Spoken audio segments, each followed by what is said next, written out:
Coming up right now on Lifestyle Magazine, Dr. John McDougall and the connection between diet and autism.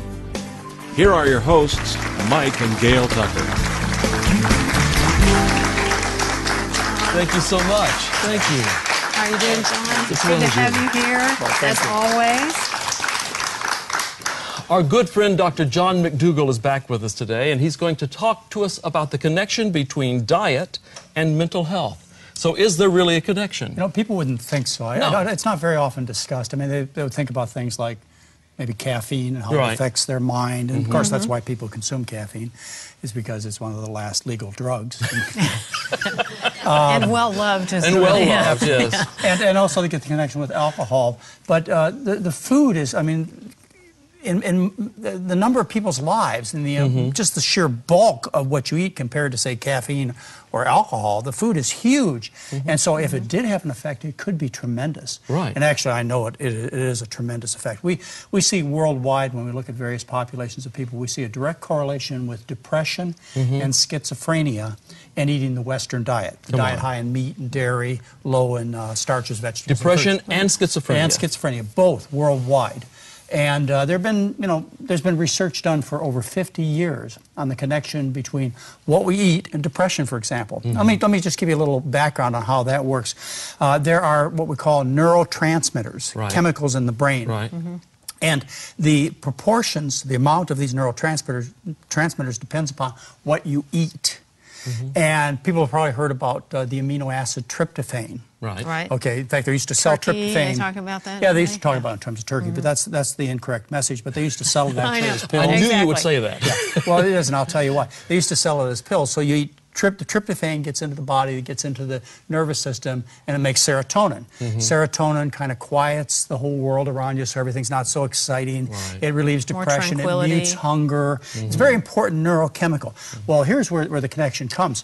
To get that tryptophan past what we call the blood-brain barrier, blood-brain, get it past this membrane, it has to go through little gates. Okay. And those little gates, they're occupied by other heavy neutral amino acids.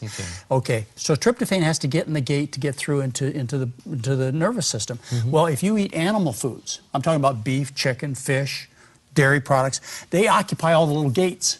And now your tryptophan can't get through, and now you can't make the serotonin. As a result, you get depressed. So the components of the food make a huge difference in just the the basics. But there's another mechanism here too. It has to do with schizophrenia and autism. And it's a kind of an allergic phenomenon, or people have described it as almost a psychedelic type of reaction. You know, when people take magic mushrooms and LSD and things like that, they know these chemicals get into the brain and they stimulate things, and they cause people to have really changed perceptions, really bizarre thinking. Well, the food proteins do that too. Okay, particularly food proteins, the ones that have been identified are those in milk. We're talking about cheese, and also in a group of plant foods that we identify as gluten, as high in gluten, which is an amino acid high in gluten, and those would be wheat, barley, and rye. So what happens is the gluten protein from the wheat, barley, and rye, and/or the casein protein from milk gets into the nervous system and it acts like a drug. It acts like LSD, or So I drink milk and I hallucinate. Well, some people do. You see, Seriously. Seriously, you do? No. I'm saying seriously, that's a question. Seriously, some people do, and it may not be the wild, bizarre hallucinations that we typically think about these powerful psychedelic drugs, but a subtle distortion of the environment, so much so that it's not subtle to those around you and for you dealing with the world.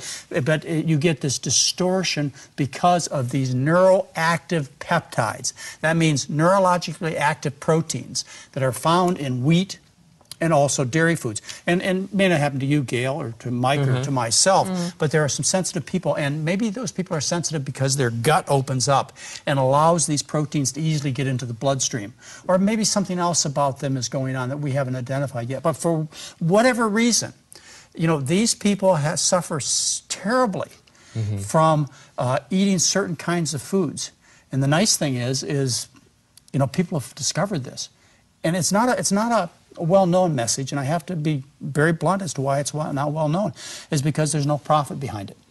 So you got all these drug companies out there that sell drugs for autism or schizophrenia, and they give you quizzes to see whether you're crazy or not, you know, so that you can get into the market. And they sell all these drugs, and that's where everybody thinks it's at, is in the medications. It's not. The medications are of minimal benefit with serious costs, serious side effects. But a cure, and I'm really talking about a cure, for depression, schizophrenia, autism, and other mental problems can be had. And I believe by the vast majority of people, if they got this nugget of knowledge. And so, you know, they don't eat the animal foods and they don't eat the gluten-containing foods. They eat a diet of potatoes and rice. Absolutely fascinating. And we're going to have more. We're going to be right back.